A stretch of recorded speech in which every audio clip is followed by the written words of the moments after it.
नमस्ते विद्यार्थियों, स्वागत अभिनंदन आप सभी का राजकीय महाविद्यालय सुमेरपुर के यूट्यूब चैनल पर। मैं सीमा चारण, स्थानीय महाविद्यालय में इतिहास की सहायक आचार्य। आज अंतिम वर्ष यानी फाइनल ईयर इतिहास की कक्षा में हम बात करने जा रहे हैं राजस्थान के इतिहास के अंतर्गत मेवाड़ के गुहिलों की। जैसे तो आप सभी जानते हैं कि राजस्थान में जितने भी राज्य रहे हैं, चाहे वो मेवाड़ हो, मारवाड़ हो, आमेर, जयपुर का हो, बीकानेर का हो, जैसलमेर का हो, उन सब में जो है मेवाड़ का अतीत जो है बड़ा ही गौरवान्वित करने वाला रहा है। तो किस प्रकार मेवाड़ में जो है मौर्यों को हटा करके स्थानीय शक्ति ने अपना शासन प्रारंभ किया और आगे चलते चलते इन गुहिलों की एक शाखा तो बाद में समाप्त हो गई, दूसरी शाखा मध्यकाल में आते आते और विकसित हुई, जो कि सिसोदिया कहलाते हैं। लेकिन उससे पहले जो है गुहिलों की शक्ति का किस तरह प्रारंभ हुआ, किस तरह से ये वंश धीरे धीरे शक्तिशाली बनता चला गया, कौन कौन से मुख्य शासक हुए आरंभिक काल में मेवाड़ के गुहिलों के, इसके बारे में आज के वीडियो में हम बात करेंगे। इनमें जो सबसे महत्वपूर्ण शासक है, जो कि मेवाड़ के गुहिलों का संस्थापक माना जाता है, बापा रावल को माना जाता है। इनके ऊपर कई बार बड़ा प्रश्न पूछ लिया जाता है, तो ये जो वीडियो है इसमें बप्पा रावल के बारे में मैं अधिक जानकारी दूंगी और उनके जो परवर्ती शासक हैं, क्योंकि उनकी उपलब्धियों के हिसाब से, उनके जीवन के कार्यकलापों के हिसाब से, विजयों के हिसाब से इतने महत्वपूर्ण नहीं हैं, तो बप्पा रावल पे ज़्यादा समय हम देंगे और बाकी के शासकों के बारे में कुछ मूलभूत जानकारियाँ जो आपको होनी चाहिए वो आपसे साझा कर ली जाएगी। ये तो आप सभी जानते हैं कि मेवाड़ के गुहिल सबसे अधिक प्रसिद्ध हैं, जो कि आनंदपुर या वड़नगर से आकर के यहाँ पर बस गए थे। अब उनको महाराज या राज्य क्या थे, सामंत थे या स्थानीय शासक थे, इसके बारे में हमें प्राचीन अभिलेखों का कोई भी तरीके से एक मत होकर के उत्तर नहीं देते। वैसे तो गुहिलों का समय ज्ञात नहीं है, लेकिन डॉक्टर गौरी शंकर हीरानंदन ओझा के अनुसार 5वां या 6ठा जो इस वंश का वंशधर था, शिलादीप, वो 646 ईस्वी के आसपास में था, जो कि संभोली अभिलेख के आधार पर उन्होंने इसका निर्धारण किया है। अब गुहिल के बाद में उसके उत्तराधिकारी कौन कौन हुए, गुहिल के नाम से ये शाखा प्रचलन में आई, ये सारी बातें करते करते तो थोड़ा लंबा चौड़ा आ जाएगा। लेकिन हम इस वंश के पहले महत्वपूर्ण शासक, जिसको कि अभिलेखों में कह लें या साहित्यिक ग्रंथों में कह लें, जिसको अमर कर दिया गया है, बप्पा रावल, उसके बारे में हम बात करते हैं। बप्पा रावल, जिसे कि बप्प, बाप्पा, बप्पक, वाष्प आदि नामों से जाना जाता है, मेवाड़ के इतिहास में महत्वपूर्ण स्थान रखता है।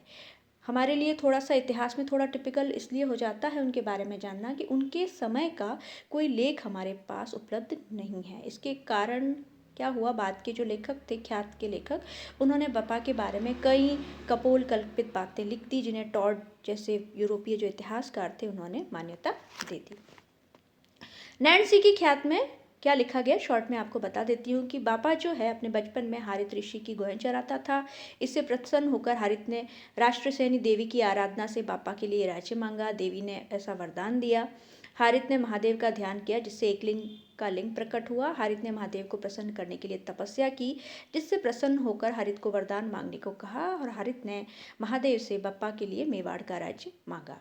और इसके अलावा बाद में कहते हैं कि जब हारित स्वर्ग जा रहे थे तो उन्होंने बापा को बुलाया, क्योंकि वो आने के थोड़ा टाइम लग गया, इसके कारण बापा उड़ते विमान के निकट पहुंचने के लिए 10 हाथ शरीर में बढ़ गए। हारित ने बापा को मेवाड़ का राज्य वरदान में दिया, पर हारित की इच्छा थी कि वो चाहते थे कि उसे अमर कर दे, लेकिन इस आशय से उसने अपने मुंह का पान बापा को देना चाहा। वह मुंह में नहीं पड़कर पैरों पर पड़ा। तो हारित ने कहा कि यदि पान मुंह में गिरता तो अमर हो जाता, पैरों पर पान का पीक पड़ा है, अतः उसके अधिकार से मेवाड़ का राज्य कभी भी नहीं हटेगा। ये तो आप पढ़कर ही समझ सकते हो कि अगर हम वैज्ञानिक दृष्टिकोण से देखें, तथ्यात्मक रूप से तो ये बिल्कुल कपोल कल्पित कथा लगती है। हालांकि कर्नल टॉड ने भी इसको इसी तरह लिख दिया गया था। उन्होंने बताया कि बापा का पिता ईडर के भीलों के हमले में मारा गया, तो उसकी माँ उसे बड़नगर जाति की कमलावती के वंशजों के पास ले आई और शुरू में उसे भांडेर के किले में रखा। बाद में वो नागदा ले आए। नागदा में गोएं चराता था, जहाँ से उसका संपर्क हुआ हारित ऋषि से। वहाँ एकलिंग जी के दर्शन हुए। इनकी कृपा से बापा भविष्य में मेवाड़ का शासक बन गया। इस प्रकार की अन्य कई कथाएं भी इसके बारे में कही गई है, जैसे कि 1-2 भैंसों की बलि एक झटके में देना, 12,75,000 की सेना, 4 बकरे खाना, 35 हाथ धोती, 16 हाथ दुपट्टा, 32 मन का खड़क रखना। ये सारी बातें रोचक जरूर हैं, लेकिन ऐतिहासिक तथ्य जो है इसमें बहुत कम है। अब कई बार ये भी इतिहास चलता है कि बापा जो है, बापा रावल का नाम था या उनको क्योंकि मेवाड़ के आप कह सकते हो गुहिलोक वंश की स्थापना उसने की थी, इसलिए उनको एक विरुद्ध दे दिया गया था, उपाधि दे दी गई थी। इस पर भी कहीं एक की नहीं है, कई लोग कहते हैं कि कालभोज और बापा एक ही हैं, कोई इनको अलग अलग कहते हैं। अब बापा का टाइम पीरियड क्या है, इस पर भी सारे इतिहासकार एकमत नहीं है। कर्नल टॉड ने बापा के लिए संवत 191 का राज्य माना है। उन्होंने कहा है कि 523 ईस्वी में वल्लभी नगर का नाश होने पर वहां का राजवंश बाढ़ में भाग गया और इसी समय बापा के जन्म तक 191 वर्ष होना चाहिए। इस स्मृति में उनकी मान्यता है कि संवत 191 प्रसिद्ध है। हालांकि ये हम जो है बहुत आगे ले जाते हैं, 191 अगर माने संवत तो बहुत ही पुराना मानेंगे। श्यामल दास ने बापा द्वारा मौर्यों से किले को चित्तौड़ लेने का टाइम 734 मानकर बापा का समय 8वीं शताब्दी पूर्व को मानते हैं। प्रख्यात इतिहासकार भंडारकर भी यही मानते हैं। ओझा 713 ईस्वी में मानते हैं कि उन्होंने चित्तौड़ का किला लिया है मौर्यों से। कोई 753 में उनको संन्यास मांगना स्वीकार करते हैं। अब हम इतना तो नहीं कह सकते 793, 791, 753, लेकिन हम कह सकते हैं कि 8वीं सदी के हम कहीं बापा को रख सकते हैं। और इन्होंने जो मौर्य शासक था मान मौर्य, उनसे जो है चित्तौड़ का किला छीन लिया था और यहीं से जो है गुहिलों की शक्ति का विस्तार उन्होंने करना शुरू किया। बापा के गुहिल के निकट वंशधरों में इससे भी प्रमाणित होता है कि उनका एक तांबे का सिक्का मिला है 27.5 रत्ती का, जो रोशनलाल सांभर के पास में सुरक्षित है। आकार और ढंग की दृष्टि से गुहिल के सिक्कों के अनुरूप भी है। बप्पा लावल ने अपने पूर्वजों की भांति सोने के सिक्के भी चलाए, जो कि वैभव का प्रतीक हुआ करते थे। डॉक्टर ओझा ने बापा का एक सोने का सिक्का देखा था जो 115 ग्रीन का था।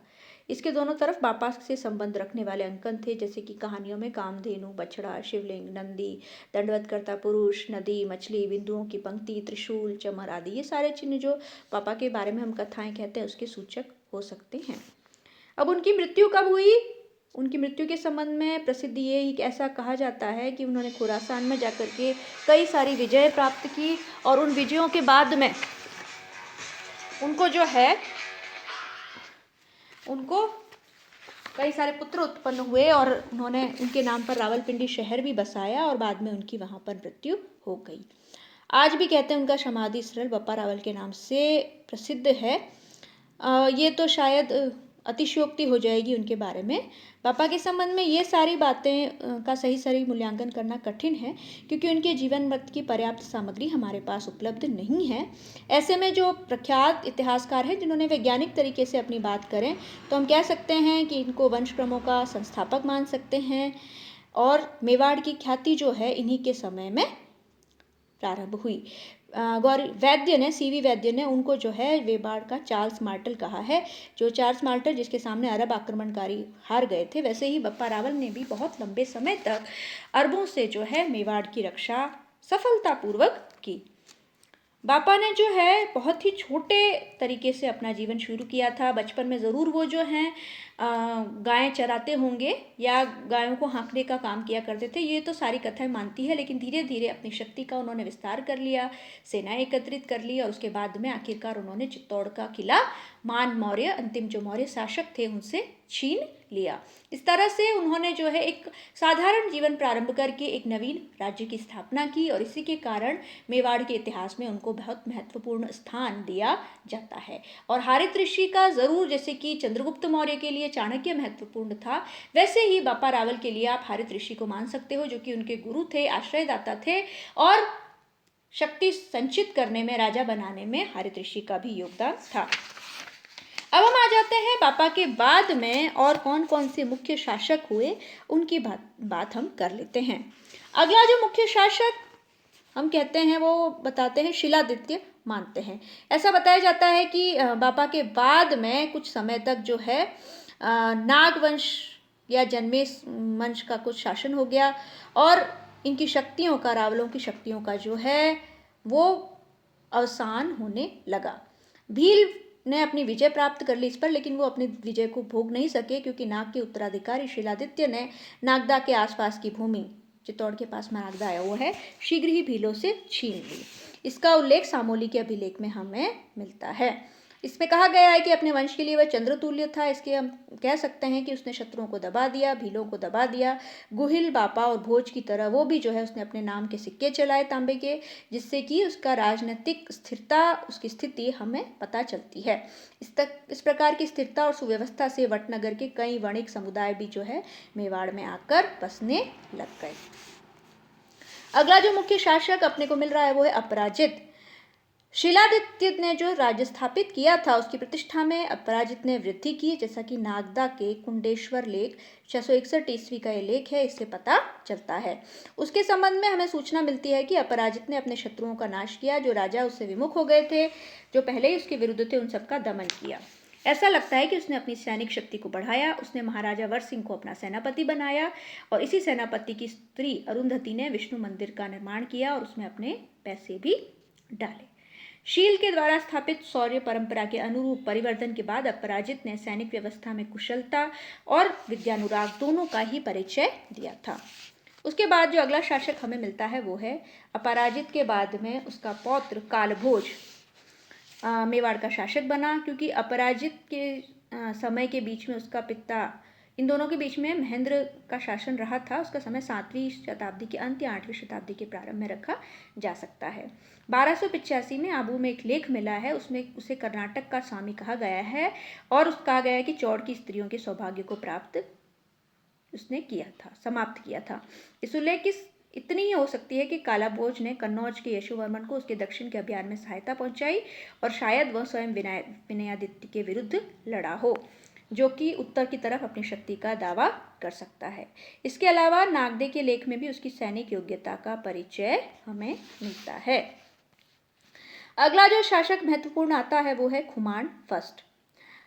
कालाभोज की मृत्यु के बाद खुमान प्रथम मेवाड़ का शासक हुआ। मेवाड़ के इतिहास में खुमान का नाम जो है बाद में सभी राजाओं ने प्रशंसापूर्वक खुमान जो एक उपाधि सी बन गई।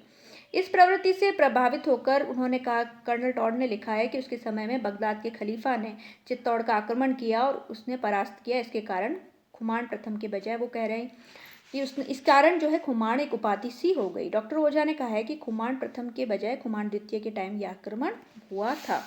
अब अरबी आक्रमण हुआ या नहीं हुआ इसके बारे में तो इतिहासकार एकमत नहीं है।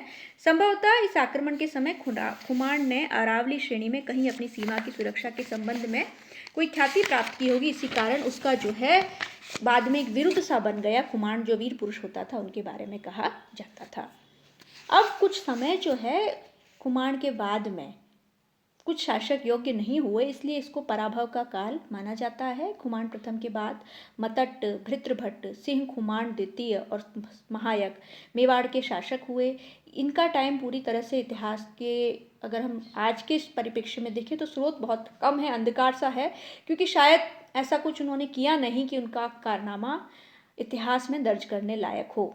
हम शायद इनके समय में मेवाड़ का शासन दक्षिणी पश्चिमी मेवाड़ के शासक सिर्फ रह गए हों। उनकी राजधानी नागदा थी।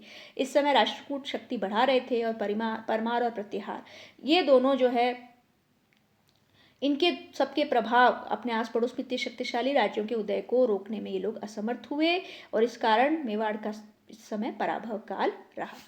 ये धीरे धीरे वापस से इनका जो है शक्ति संगठन प्रारंभ हो गया। खुमान तृतीय ने मेवाड़ की स्थिति को सुधारा। 1247 के चित्तौड़ अभिलेख में खुमान तृतीय को उसके अधीन राजाओं का मुकुटमणि और प्रक्षलित चरण वाला बताया गया है। कुंभलगढ़ प्रशस्ति में भी उसे अंगों, कलिंगों, सौराष्ट्रों, तेलंगों, द्रविड़ों और गौड़ों का विजेता कहा गया है। हालांकि अतिशयोक्तिपूर्ण वर्णन होगा, लेकिन इतना अवश्य है कि उसने अपने राज्य का विस्तार के लिए कोशिशें की और जो मेवाड़ के पुराने इलाके थे उनको अधिकांश को अपने साथ में ले लिया। उसके बाद उसका अगला शासक हुआ खुमान का पुत्र भृत्रभट्ट द्वितीय। 977 ईस्वी के आठपुर लेखों में उसको तीनों लोगों का तिलक बताया गया है। इसमें पता चलता है कि उसने राष्ट्रकूट वंश की महालक्ष्मी से विवाह किया है। कृष्ण तृतीय के वर्णन से उसका चित्रकूट लेना प्रमाणित होता है। प्रतापगढ़ अभिलेख से भी हमें इसके बारे में सूचना मिलती है। भृत्रभट्ट का देहांत 943 ईस्वी से 951 ईस्वी के बीच में कहीं हुआ। 943 में आहड़ में एक खंडित लेख मिला है जिसमें बताया गया है कि आदि पुरुष वराह पुरुष के द्वारा गंगोत्पल तीर्थ में आदि वराह के मंदिर का निर्माण इसके समय वृत्रभट्ट सेकंड के समय करवाया गया था।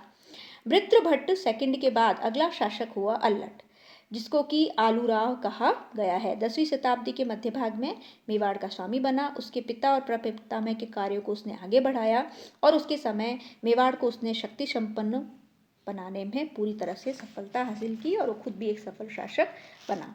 उस समय की राजनीतिक स्थितियां, राष्ट्रकूट कई जगह प्रतिहारों को हरा रहे थे। सिंहराज चौहान और धंग चंदेल भी प्रतिहारों से स्वतंत्र होने में सफल थे। अल्लट ने भी संभव है कि इन परिस्थितियों का फायदा उठाया था और अपने प्रबल शत्रु देवपाल परमार को परास्त किया था। इस प्रकार अल्लट द्वारा परमारों की पराजय में राष्ट्रकूटों की सहायता का भी हाथ रहा होगा, क्योंकि उसकी माँ, जैसा कि हमने देखा वृत्रभट्ट ने राष्ट्रकूट रानी से विवाह किया तो उसकी माँ राष्ट्रकूटों की थी, इस तरह वो राष्ट्रकूटों का भांजा था। इस तरह हूण विजय में भी राष्ट्रकूटों ने उसकी मदद की होगी। अल्लट एक संपन्न और सफल शासक था। अल्लट के 953 ईस्वी के शिलालेख से पता चलता है कि उसके समय में आहड़ के वराह मंदिर की स्थापना की गई और उसके प्रबंध के लिए एक गोष्ठिका का निर्माण और मंदिर की व्यवस्था के लिए कई स्थानीय कर लगवाए गए थे, जो उस समय की संपन्न व्यवस्था के द्योतक हैं। अल्लट के बाद में जो अगला शासक हुआ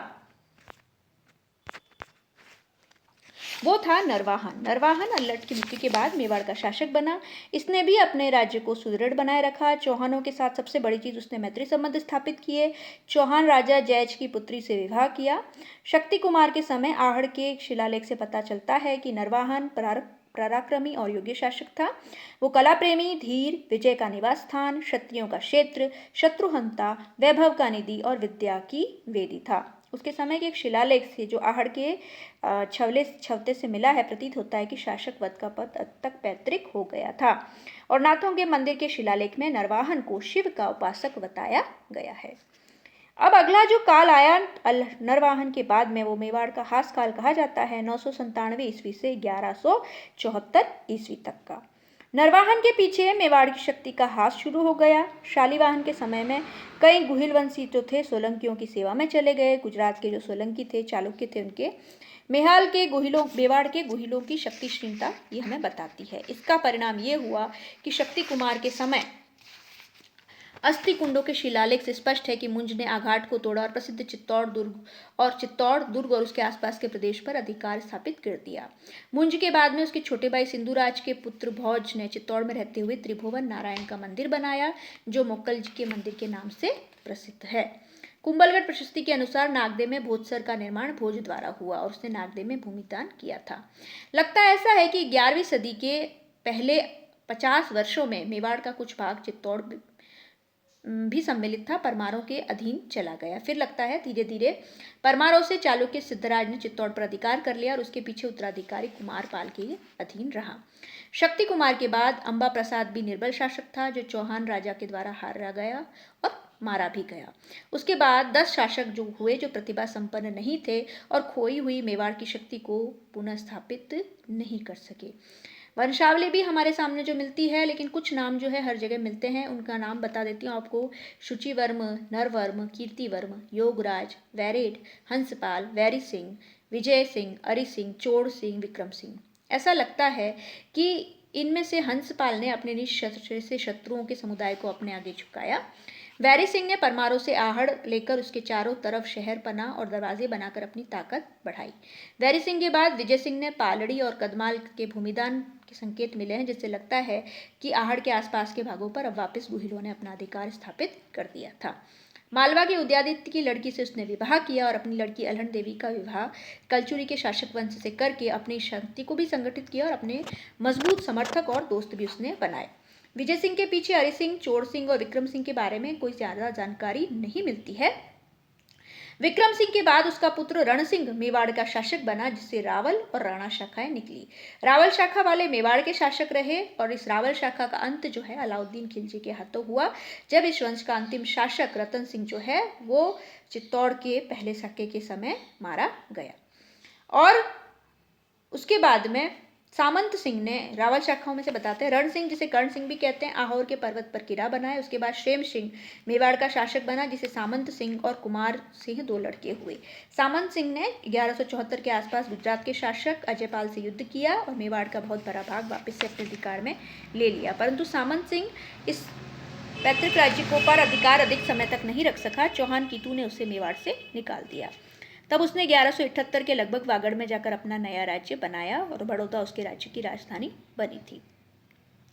1285 के समर सिंह के लेख से पता चलता है कि उसने मेवाड़ों के सामंतों की जागीरें छीन ली थी, शायद क्योंकि उन्होंने युद्ध के समय उनकी मदद नहीं की थी। सामंत सिंह का विवाह अजमेर के चौहान शासक पृथ्वीराज सेकंड की बहन पृथ्वीबाई से हुआ था। सामंत सिंह के भाई मथन सिंह ने फिर से अपने वंश परंपरागत राज्य को चौहान कीतू से छीना और अपने अधिकार में स्थापित किया। उसके बाद में उसके उत्तराधिकारी मथन सिंह और पद्मन सिंह ने फिर से मेवाड़ की व्यवस्था स्थापित की और टाटेर जाति के उद्धरण को, जो दुष्टों को शिक्षा देने और शिष्टों का रक्षण करने में कुशल थी, नागदा नगर का तलारक्ष उसने नियुक्त किया। इस तरह गुहिलों ने 13वीं सदी के प्रारंभिक काल तक मेवाड़ के कई उथल पुथल होने पर भी अपने कुल परंपरागत राज्य को कायम रखा। कभी उनके हाथ से चित्तौड़, कभी आहड़, कभी नागदा निकलते रहे, लेकिन फिर भी ऐसी विपट परिस्थितियों में भी उन्होंने हार नहीं मानी। धीरे धीरे एक एक भाग को अपने अधीन करते रहे। ऐसी स्थिति बनने में आस पड़ोस के सोलंकी, परमार, चौहानों इनकी कमजोरी का भी बहुत बड़ा एक कारण था। केवल चित्तौड़ इनके अधिकार में पूरी तौर से न आ सका, जिसको विजय करने का श्रेय पद्म सिंह के पुत्र जैत्र सिंह को है, जिसका वर्णन जो है हम किसी दिन और किसी और वीडियो में करेंगे। इतना कहकर ही आज का ये वीडियो मैं यहीं समाप्त करती हूँ। बच्चों, इसमें से बप्पा रावल का जो प्रश्न कई बार आपसे पूछा जाता है, उनके बारे में आप अच्छे से जानकारी ले लीजिएगा और बाकी के शासक जो महत्वपूर्ण थे उनकी कुछ कुछ उपलब्धियां आप याद कर लीजिएगा, तो ये आपका टॉपिक यहीं पर तैयार हो जाएगा। इतना कहकर ही ये वीडियो यहीं मैं समाप्त करती हूँ। धन्यवाद।